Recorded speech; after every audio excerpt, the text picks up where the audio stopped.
people.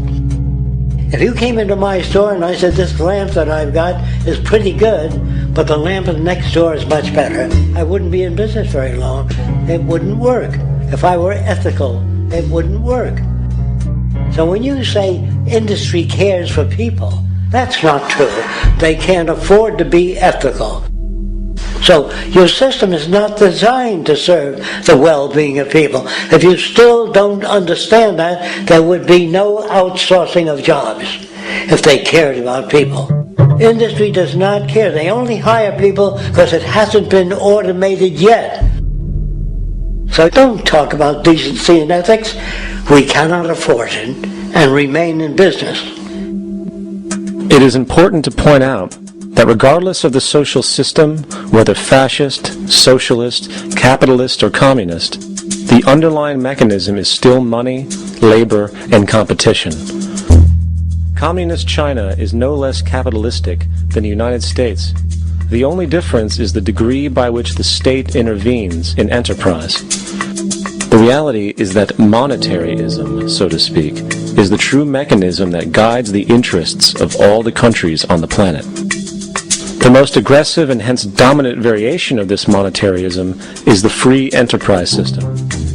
The fundamental perspective as put forth by early free market economists like Adam Smith is that self-interest in competition leads to social prosperity, as the act of competition creates incentive which motivates people to persevere. However, what isn't talked about is how a competition-based economy invariably leads to strategic corruption, power and wealth consolidation, social stratification, technological paralysis, labor abuse, and, ultimately, a covert form of government dictatorship by the rich elite. The word corruption is often defined as moral perversion. If a company dumps toxic waste into the ocean to save money, most people recognize this as corrupt behavior. On a more subtle level, when Walmart moves into a small town and forces small businesses to shut down for they are unable to compete, a gray area emerges. For what exactly is Walmart doing wrong? Why should they care about mom-and-pop organizations they destroy? Yet, even more subtly, when a person gets fired from their job because a new machine has been created which can do the work for less money, people tend to just accept that as the way it is, not seeing the inherent corrupt inhumanity of such an action. Because the fact is, whether it is dumping toxic waste, having a monopoly enterprise, or downsizing the workforce, the motive is the same: profit. They are all different degrees of the same self-preserving mechanism, which always puts the well-being of people second to monetary gain. Therefore, corruption is not some byproduct of monetaryism. It is the very foundation. And while most people acknowledge this tendency on one level or another, the majority remains naive as to the broad ramifications of having such a selfish mechanism as the guiding mentality in society. Internal documents show that after this company positively, absolutely knew that they had a medication that was infected with the AIDS virus, they took the product off the market in the U.S. and then they dumped it in France, Europe, Asia, and Latin America. The U.S. government allowed it to happen. The FDA allowed this to happen. And now the government is completely looking the other way. Thousands of innocent hemophiliacs have died from the AIDS virus. This company knew absolutely that it was infected with AIDS. They dumped it because they wanted to turn this disaster into a profit. So you see, you have built-in corruption. We're all chiseling off each other, and you can't expect decency in that sort of thing. And feeling that, they don't know who to elect.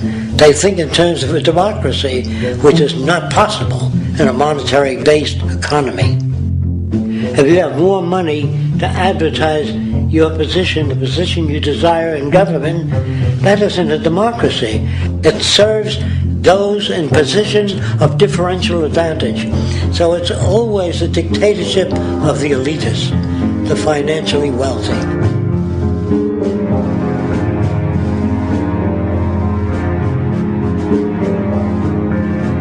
It is an interesting observation to note how seemingly unknown personalities magically appear on the scene as presidential candidates. Then, before you know it, somehow you are left to choose from a small group of extremely wealthy people who suspiciously have the same broad social view.